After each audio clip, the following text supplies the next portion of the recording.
Good afternoon, everyone, and welcome, welcome. We'll give everyone a moment to onboard.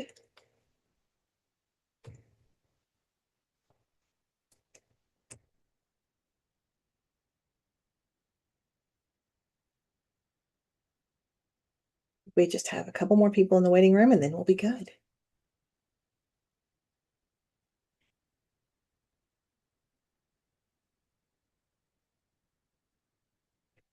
Okay. Well, thanks so much for being here. We're excited to see you for another monthly installation of the REIA Now update. We appreciate your being here. We know you have lots of choices, and so we're thankful that you have chosen to be with us. We also appreciate our broadcast sponsor, the Home Depot Pro. They have special programs for investors, including special programs through National REIA exclusively. We have discounts on paint up to 20% off, a rebate program, and many other options that you can explore once you become a member and affiliate with a local group. National REIA is here to promote, protect, and educate, and we've been doing so for over 40 years now. I have got to update this slide. We have over 120 local chapters and over 40,000 local members nationwide, and we're excited to have you part of our group. I do want to say today, though, that we will be discussing some financial and legal topics, although it will have some information in that way. It is just information and education. It is not advice in any way. And if you do have questions like that, you need to see a local expert and build your team that way. You can do that by joining your local REIA and finding someone who's great for you in your area. To do that, you can come to the National REIA homepage at nationalreia.org. You can come here and click on I'm an investor. You can find more information on why to join by clicking here or find a local REIA by clicking that button. Today we have Kevin Coughlin with us to do our legislative updates. You just got a alert from us with new information, so he'll be going over that. And then we have a special guest, Mike Oberholtzer with HomeVestors. He's the VP of Franchise Development there at HomeVestors, and they're the We Buy Ugly Houses folks. But this isn't a HomeVestors pitch today. It's Mike's experience over the last 20 years in franchising and investing. He's going to talk about shifting investor mindset and how consultation problem solving is what drives success. And we're really excited about this because I know many of you love to be that problem solver and to be the answer that homeowners need to help them solve the crisis and the current challenge that they're in. So Mike's going to talk more about that in just a moment. Kevin, I'm going to hand it over to you for now to talk about the update memo from HUD that we sent out. Thanks very much, Rebecca. At the end of last month, the Department of Housing and Urban Development and the Fair Housing and Equal Opportunity Office issued an enforcement memorandum that revises the way HUD will handle animal-related reasonable accommodation complaints under the Fair Housing Act. So, if I were to boil it down to a nutshell, basically, up till this point, HUD has treated untrained emotional support animals basically the same way as trained service animals, and that will change. That has now changed. So the the ability to basically, they're saying that they no longer expect housing providers to extend reasonable accommodations to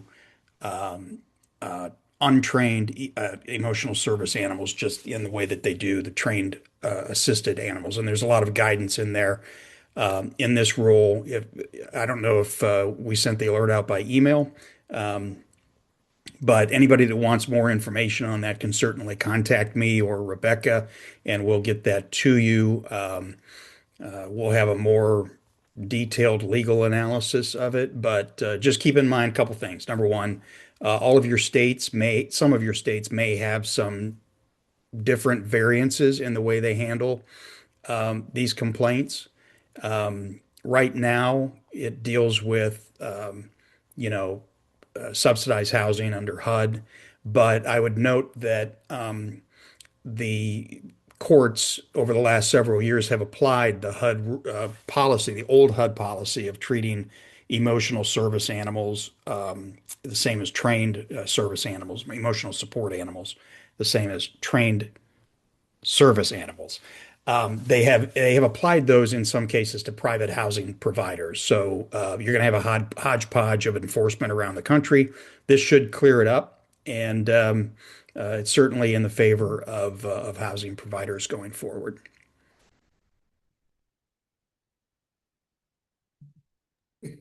Thanks so much for that. And Lori dropped her info into the chat bar. She did send it out by email. You can contact her and she will just then forward the email. Great. Mike, we're so excited to have you. And I'm Thank excited for you to talk about this topic. I'm excited too. I Um, know, I know a lot of people know exactly who HomeVestors are, but I don't think that they understand the depth of how they help their clients solve problems. And so I'm excited to have you talk about that and walk us through what that looks like with Thank your team. Awesome. Yes, I am the VP of Franchise Development at HomeVestors. And I was for a dramatic entrance. Today I'm taking off my HomeVestors hat. Hopefully my hair still looks okay because I can't see myself anymore.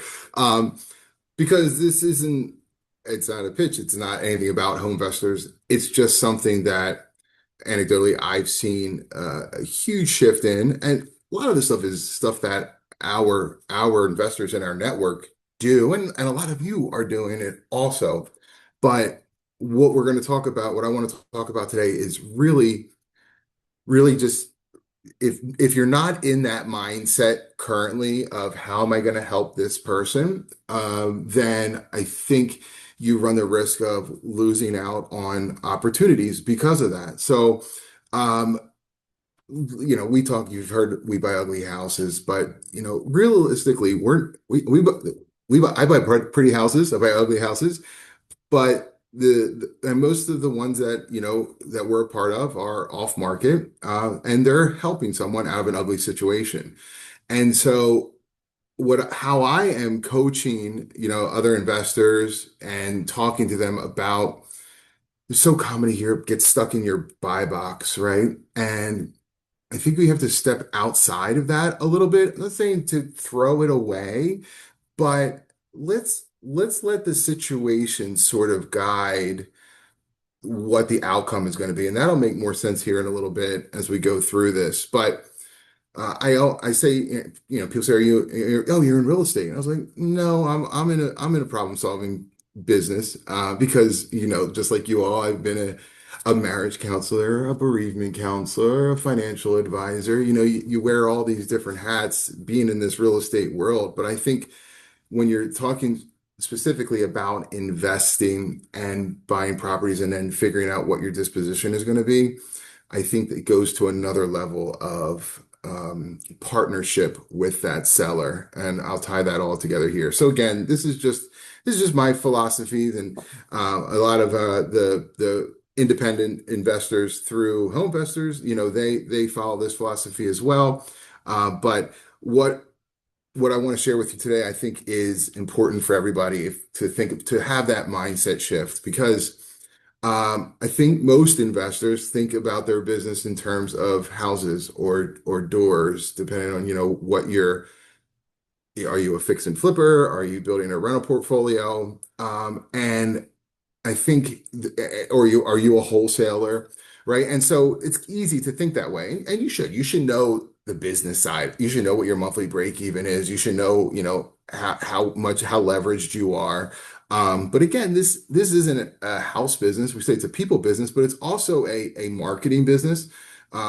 It's a data business, and it's managing cash flow. This is a clumpy business that we're in of real estate investing, and understanding really how your capital is being deployed and when, and in what projects is equally as important, if not more important, than the house or the door behind it. And so where we talk about problem solving, and I will eventually probably sound like a broken record a little bit, but I'm going to tie this idea of being a solution for that person to running a business at the same time, because it's easy to get caught up. And I'm the worst at having Stockholm syndrome, if you will. Like I feel I wouldn't call myself an empath, but I want to buy every house for as little as possible, and sometimes forgetting that I'm supposed to be making a profit off of it, because I personally get caught up in the emotional side of these stories sometimes. So it's good to have a balance of both.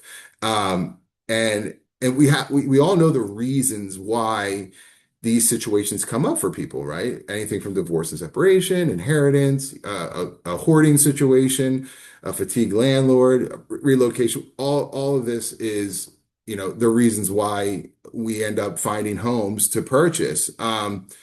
But the house is rarely the primary source of that friction. The human situation is.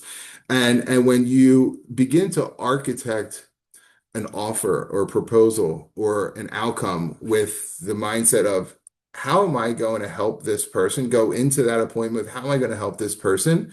Generally, that outcome and will beget more success and referrals and building your brand. So I have the luxury of having a pretty big, well-known brand on my shirt when I go to an appointment and that kind of thing.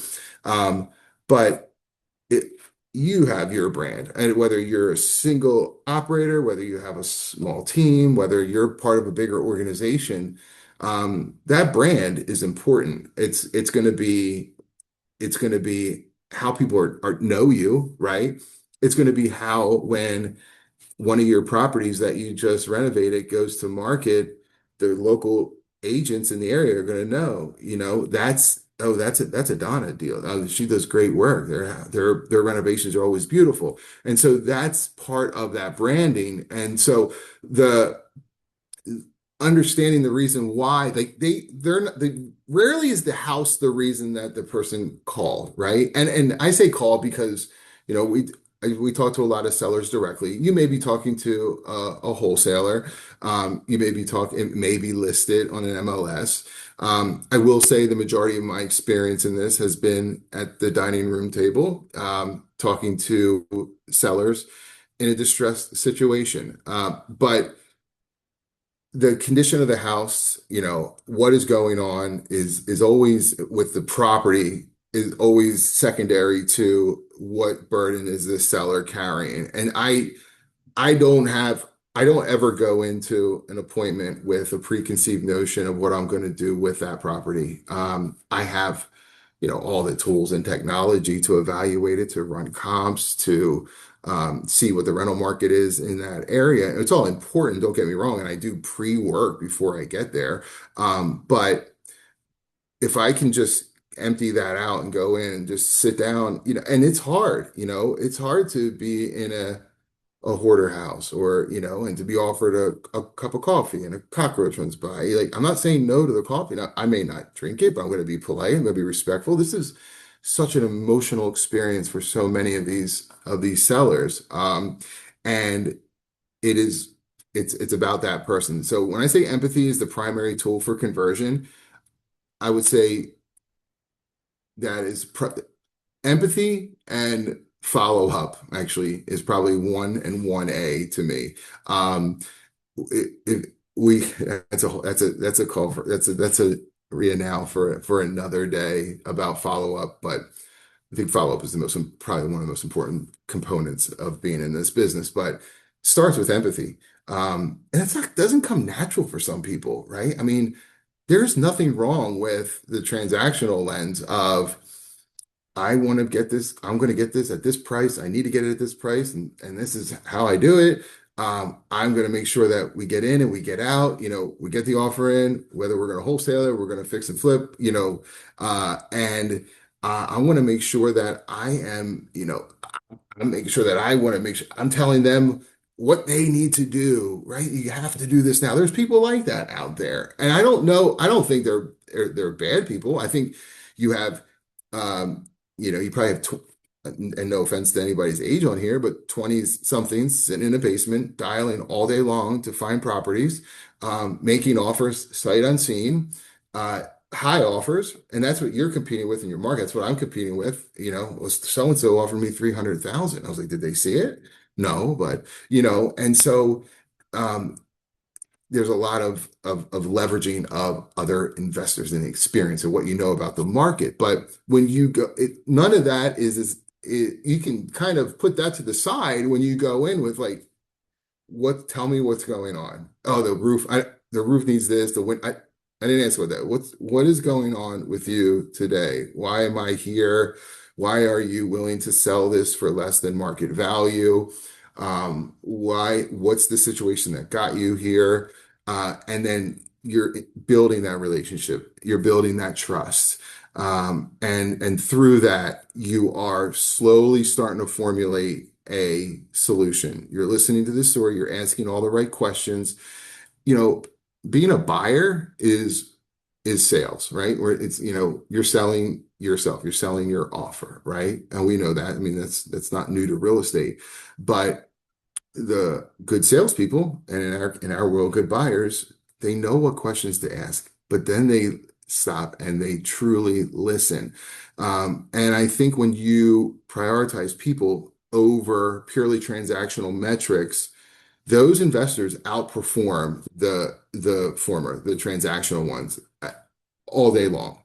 Because word spreads, right? I mean, there is nothing better than buying a property for 65% of ARV and really having a great outcome for your business, for you and your investment, your portfolio. And then they continue that person that sold you that house sends you other people, maybe the family members, people that they heard of. Like, you did good, right? And I think we, I mean, you can tell somebody you're in real estate, and sometimes there's like there can be there's head trash out there for sure. Especially in renovating and fix and flipping, there's certainly head trash that people have about taking advantage of people and that kind of stuff. And I said, well, I tell them right away, I'm a discount home buyer. I can offer you solutions because there's plenty of times I walk into an appointment and I leave with the last words like, listen, you can put new carpets down and paint this and list it with an agent and probably get much more than what I'm going to be able to offer you. I have no problem saying that because I don't want to I'm not taking advantage of people. I'm offering that I want to be helpful. And so like if we kind of look at this chart here and go from one side to the other, you know, being price focused, right? And we'll talk more about like, being a one trick pony, cash offer. I can make a cash offer. Everybody can make a cash offer these days. That is not that's not leverage. It's not positioning you in any sort of like I can make a cash offer that can close in 14 days. So can a million other people. But finding out what the core challenge is, what the understanding what is going on, that's unique. That's different. That's memorable. Nobody's gonna be like, oh, that guy offered me cash. So did all the other 4 or 5 people that walked in before you. But this person really cared about what was going on with me. That person's being remembered and talked about. Fast talking, relies on persuasion, transactional urgency. You're going to have more taxes due. That roof is going any day. The longer you wait, this and that kind of stuff. There's no need for that because you're listening. You should be a slow talker. You should be asking questions and then being quiet. Prioritize that discovery piece. I was, I'll maybe mention other organizations throughout this. It's not an endorsement or it's not anything, but I went down to, the Bigger Pockets convention last year in Las Vegas, and it was good. But their keynote speaker was Chris Voss, who is if you don't know Chris Voss, he was the top negotiator for the United States in international kidnapping scenarios, right? Ultimate negotiator, obviously. And then he's pivoted into private sector and does sales training, negotiation training, and I had so many aha moments through his keynote speech because I've been in sales one way or another for as long as I've been working. And it was not uncommon for me to walk into a meeting and be like, "Oh, you golf," because I saw a picture of him golfing or her golfing, or "Oh, you have kids? I have kids," and and that is he refers to that as sort of like as being fake, right? Now, if you start asking the right questions and digging deeper into maybe that golf piece or being a parent, but he teaches what's called tactical empathy. And it's really just asking the questions that instill interest. A good friend of mine in the franchising world says he doesn't consider himself to be a great speaker or conversationalist, but I'm interesting because I'm interested. And you can totally tell when somebody is truly interested. So anyway, the fast talking, you got the creating this false sense of urgency. It is, listen, we are fighting competitors that pop up every single day, more and more, probably hundreds by the day. I don't even know, thousands. We're also competing against AI.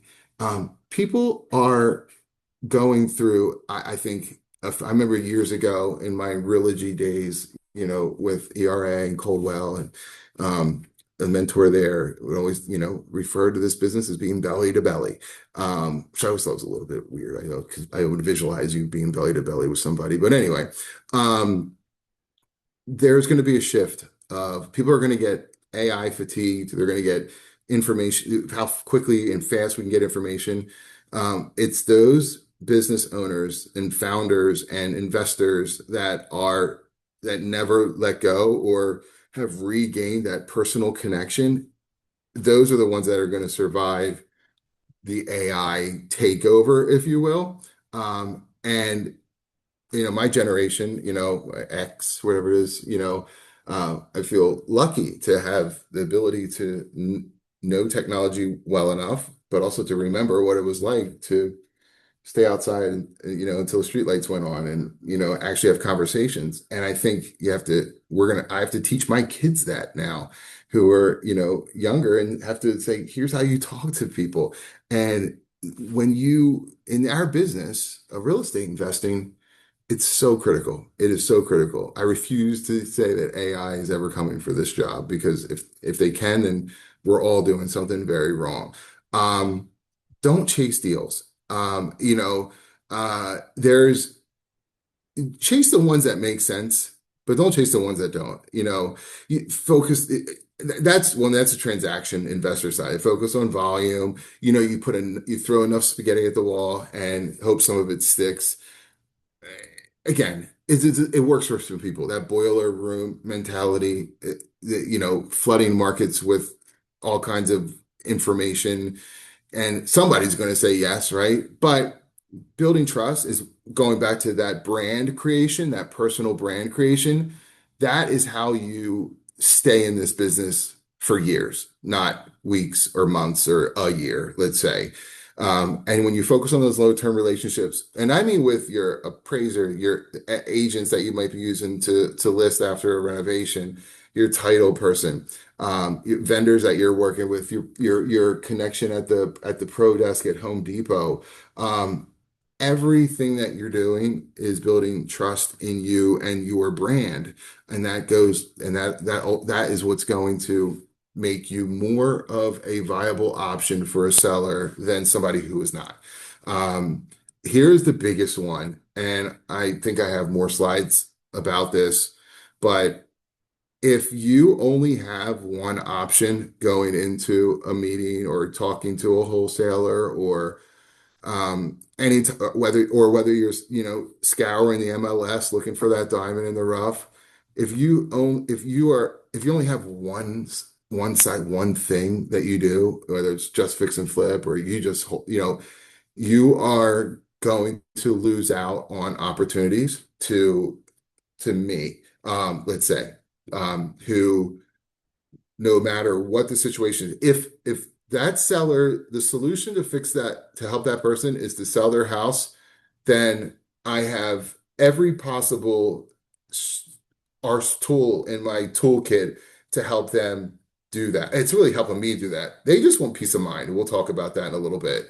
And that's what you're giving them. But you have to have multiple disposition options, whether that's a list of investors, whether that's using a tech tool that's out there to post to a marketplace situation. You have to know, you don't have to know, but this isn't me. This is not things I do, but if you can know like subject twos, or if you have, I don't want to say things that I don't personally necessarily endorse or don't endorse, but the idea is that you need to have options for you so that those options become available to that seller essentially through you. And so this all goes back to I just said before about they need to trust you. And these are the four questions that they're really asking. Can I trust you? Do you understand my situation? Can you actually solve my problem? Will you do what you say you'll do? Um, it is embarrassing for our industry, for these sight unseen offers that come in at these escalated prices, and then every single one of them, once they do an inspection, drop drastically because it's not doing me any good. Well, actually, it kind of is, because when I go into a meeting and I make an offer, that is the offer, and they know that. And that's part of the brand that we've built. But it's not what is your offer, because again, that's just a very small part of this whole transaction, this whole scenario. But those four questions, that's really what they're asked. That's really what they want. They want to trust you. They want you to get when you can say to somebody, just leave everything the way it is. Yeah, I know you're going into your new living situation. Take whatever you need, and I will take care of the rest. That's understanding someone's situation. Going into an offer, or an appointment and saying, I can give you X amount of dollars and I can close in 14 days. I've seen people do that. Um, but the person needs to live there for the next 45, maybe 90 days. So why would you go in with that big statement that is not even remotely close to solving their problem? If that person would have asked more questions and try to understand where that person was coming from, they may have still closed in 14 days, but then had a short-term lease for them to stay in, maybe for no dollars. I've done that before too. So, do you understand the situation, and can you actually deliver on what you say you can do? And that's why, both every lead, every opportunity has both sides. And I'm not saying to ignore one side for the other. I mean, you need to know all that quantitative data, right? It has to make sense for you.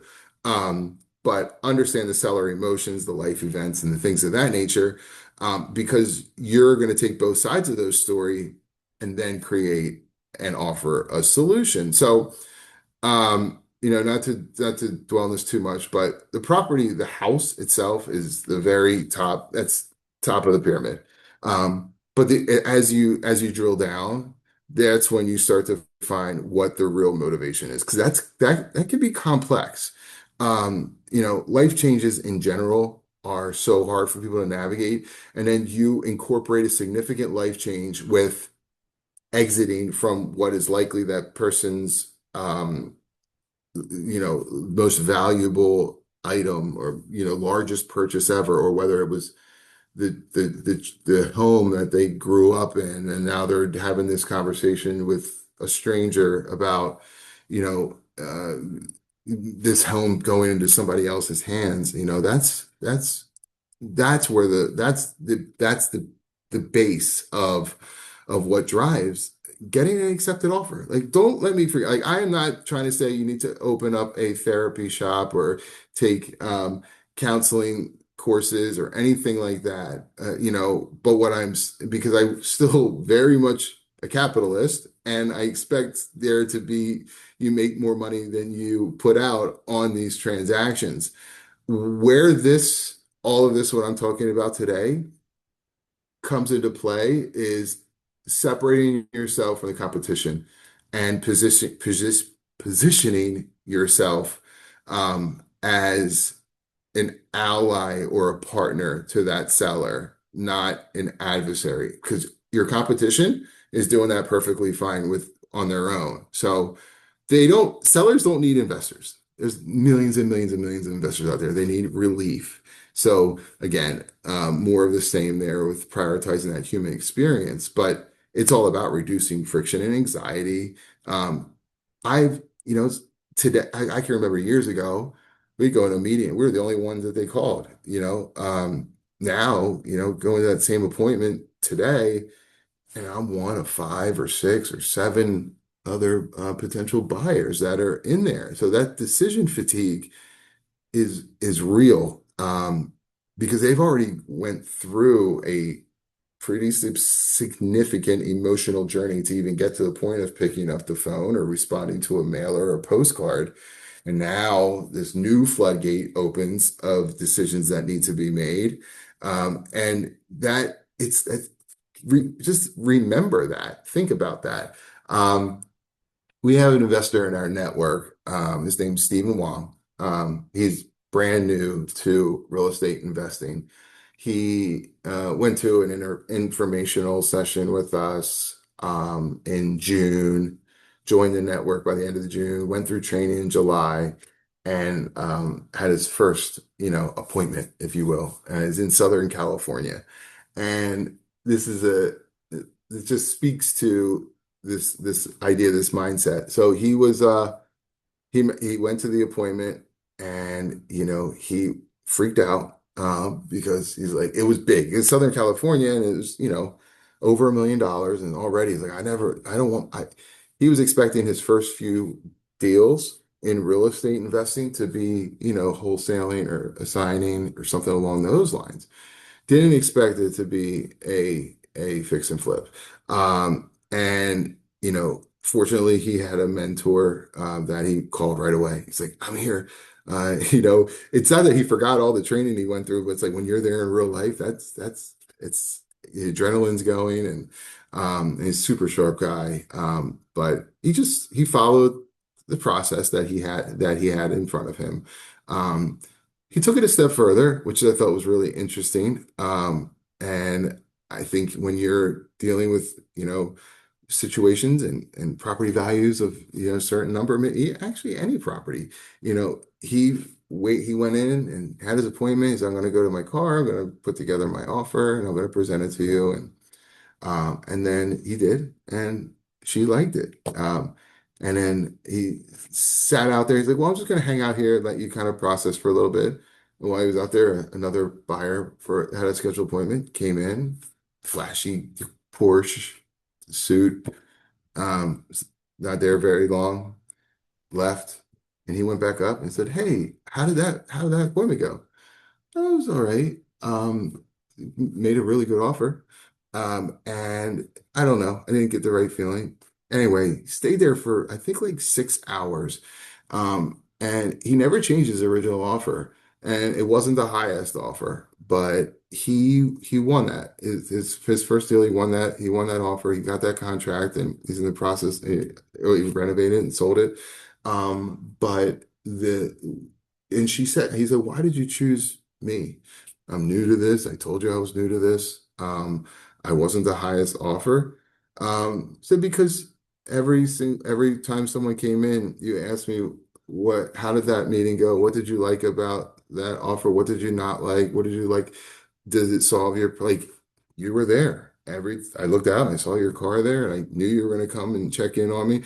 Now, I'm not saying everybody should do this, but and then maybe that's an extreme version of what I'm talking about today, but he made a significant amount of money, not the highest offer, and he helped that person. Her situation was she was gonna move towards the Midwest to move onto a horse farm, and they talked about that, and so anyway, it's just an example of a big version of that, but I think important to understand that sometimes that's what it takes, because none of those other people did it, and now he's the one that is going to get more referrals, building his personal brand. Um, that's why we say the best investors are guides. A buyer, focuses solely on the transaction, the capital deployment. A guide focuses on the journey, the strategic support. And I say long-term success of the founder. Now, why I say the founder is because, again, this is a business. Real estate is a lonely business, can certainly be a lonely business. You can choose to make it more community driven. You can join groups and organizations. Obviously, REIAs I consider to be the foremost in as far as organizations when it comes to being around like-minded people. But you're the founder, right? It's your success of this business that you falls on you. Yeah, you may have a team and you may have to support that team, but that team may just also be you. And when you are leading with clarity, market challenges, yes, you have to navigate market challenges. I mean, I think, and you'll see a slide here that I probably over exaggerated on, a little bit. Um, Market conditions doesn't change the fact that people still have situations that they need to move out from. Yes, does it make, there's buyer markets and seller markets and interest rates, and getting somebody to leave their 3% COVID rate is hard to do. So yes, there are market challenges. But there is a there is a school of thought, which I'll show you, is that you don't have to always be beating the market, and you may sometimes be behind the market. But if you are consistent every year, regardless of which way the market is going, that long-term success is going to be enough to outweigh any of those ebbs and flows of market conditions. It's cyclical, and it always comes back from wherever it was. But thinking it more about from this isn't a transactional relationship. It's a partnership model. Like I said earlier in the call, is that you have to be in it with them, and really all sales is providing a solution. I mean, realistically, and a lot of times you can talk about software sales, you can talk about, any sales, right? And they're going to say, here's my problem, build me something that fixes that problem. This is different in the sense that this problem isn't, they didn't create, a lot of times they didn't create the problem, this person, but you have to be sometimes more of an investigator to figure out what that problem is. And ultimately, though, that's what builds trust and alignment. And that's how you know you've gone from a hobby of real estate investing to a business of real estate investing. When you can piece all of these things together.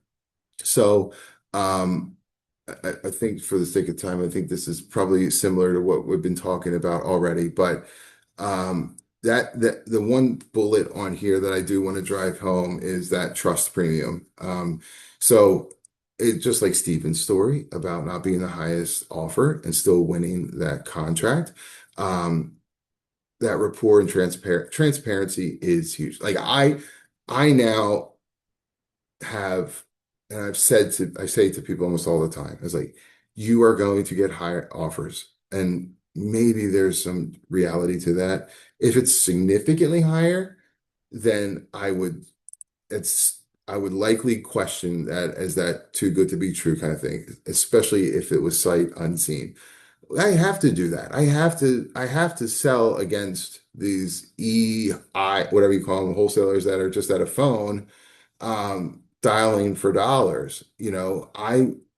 I pride myself in the fact that my deals close at a higher percentage than my competition. So of course I'm going to talk about that in a meeting, but that's my brand. That's the brand I'm building. That's building that trust premium. I mean, I don't need to show hands. We don't have everybody here, but have you ever lost a deal despite presenting the most logical or highest financial offer? That's the most frustrating, right? It's like whether or not you connected with the person or you don't care about any of this empathy stuff that I'm talking about, you know that you presented the most logical and or the highest offer. And somebody thought that with Steven, right? Someone's like, there's no way. How does somebody else beat me? So what were those intangible factors? Was it communication? Was it follow-up? Was it your reputation? Something influenced that seller to go with somebody else and not your higher offer? Why? And just, reflect on that, trust, reputation, relationships. This is all that we're talking about here today. But ultimately, it's about solution, being a solution business, hearing what is happening.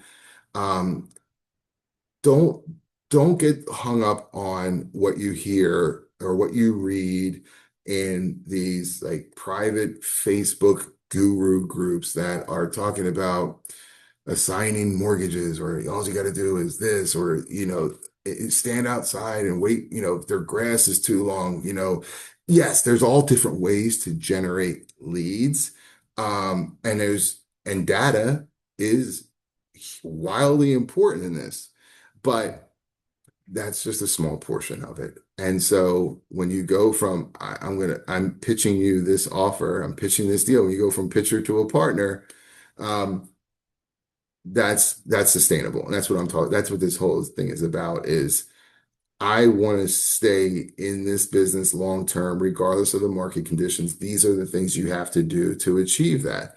So when I talk to investors with way more experience than I have, people that have mentored me, or, people that are out there doing it actively right now today, the ones that always stand out to me ask these four questions. And I would challenge you to incorporate this into what you're doing now if you're not already, and they're easy ones. Why now? What happens if nothing changes? What's your ideal outcome? What are you worried about? Because if you can answer all of those in a way that makes that person feel comfortable, I wouldn't say it doesn't matter what your offer is, what the dollar amount is. These four questions that you're going to ask are going to be more powerful than the offer that you come with, if these are guaranteed to be solved in that transaction. So a couple things I mentioned before: don't get stuck in the cash only trap. It's you're lumping yourself in with everybody else. It's not exciting. It was once exciting. It's just not now, right? You have to separate yourself. Also, I said before, I say this cautiously because I want to say throw your buy box out the window. But you can't do that. You should know, you have an interest. Here's how you look at it, right? So it's like I can wholesale it. That's my paycheck. Or that's what I can make money right now. I can do a fix and flip, higher risk, but I'm gonna, have a bigger result. My rental portfolio is my 401k, right? That's long term. If it cash flows, it cash flows now, but this is something that I'm planning for in the future. But what I'm saying is that's all great for you to know what your ideal situation is as far as property ownership of what you want to buy. But there are just too many disposition options out there for you to get hung up on what's best for you. Yeah, that's it. Um, and get creative with your deals, right? I mean, which you can only do if you are asking those right discovery questions, like the one I mentioned about the person that, doesn't, they can't, they want to sell, but they can't, they don't have another place to go for 60, 90 days, and I know it's not a new idea to, offer them a lease or let them live there until whenever, whatever agreed upon terms. Um, but you don't get to that point in the conversation, um, without asking the right questions. Be flexible, let them drive it. You know where you need to be at. You know what number you need to be at, what number you can't go above. They have a way, or they have an idea of what would make it easiest for them, go along with it, as long as it's within the confines of the deal structure that makes sense for you. Um, and again, we talk about, there's too many different ways in this business to make money as an investor. And if you don't at least have a resource or a source or some sort of network or a way to do all this cash offer. Bridge loans are not hard to come by. Wholesaling, it's tougher, certainly in certain markets. I live in the Philadelphia area, and you have to have a special wholesale license. So certain states make it very difficult. Usually, if you're representing yourself, it's not as hard, but again, it's got bad connotation. More state legislation is going to come around that. Uh, but you should, have a similar option in your back pocket. So anyway, make sure that you aren't getting stuck with as a one-trick pony, so to speak. And that's all about building out that toolbox. Um, Here's the part that I think is really important is that if you are, newer to investing and you want this to be what pays your bills, forever, or at least for the time being, as a full-time job. If you are, or if you've been in it, you have maybe a rental portfolio, or you want something bigger. Either way, whether you want to go from one house, one property a year to five, or if you want to go from 40 houses a year to 60, and so on and so forth, you need to have a system and processes and a repeatable framework to help you scale. There are a lot of options out there.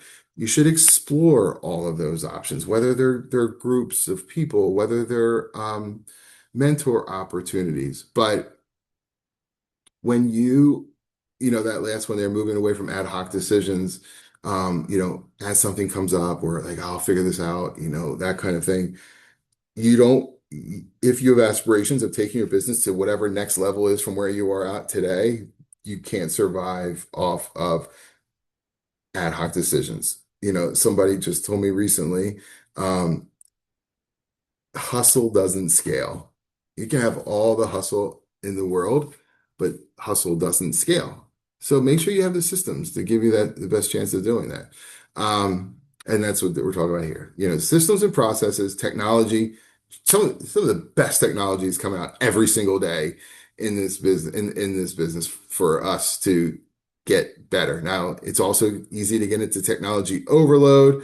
There's also a lot of people sitting in their basements, vibe coding with, software like Replit and open source coding and stuff like that. You want to make sure that it's something that's been tested and secure and all that kind of stuff. But there is enough resources out there to take advantage of, that if you truly want to accelerate your business or get to the next level, you have to follow and take advantage of what's out there for you to do. Doesn't have to be a lonely business. And so that's what I said. Somebody out there, probably not too far from you, has the life and business that you want. There's a way to get that. Now, I don't know if you can go knock on that person's door. A lot of times you can. But where is that person going to get information? What have they done? You can also replicate their model just by doing research. But there's no need to do it all over again. There's no need to do it from scratch. Find what you're looking for and figure out the way to emulate that because it's out there. And then, this is my overzealous market doesn't matter. But the idea is that consistency in marketing, in education, in brand building, consistent deals, consistent offers, quality work, craftsmanship on the properties that you're working on. If you can stay steady in all those things, the ups and downs of market conditions will not feel as volatile. And again, this is a little more repeating of what we said, so I don't feel like I want to say it all over again. But here's what I would say as we kind of wrap it up here. If this is your old mindset, how do I get more houses? I need to buy more houses. That focuses on the acquisition as a commodity. But if your new mindset is what problem can I solve better than anyone else? or what tool can I add to my arsenal that I can now offer to somebody. So, right. So build that toolbox. But when you're focusing on your value and what makes you different than the other buyers in your area, that is going to solve for that.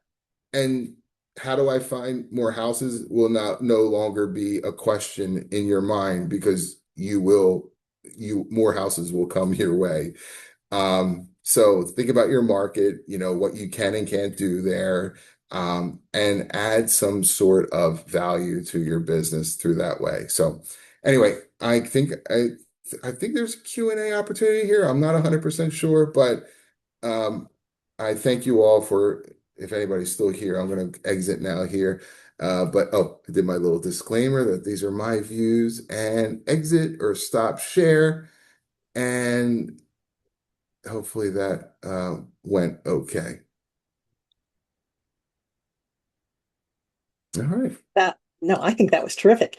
And very much um, a way to set yourself apart. And you can also find your own niche that way. If you find a way to be a solution that can be a little Absolutely. different. And we all know that finding a niche and climbing in it can be definitely a very profitable uh, Yep. thing to do. Yeah, absolutely.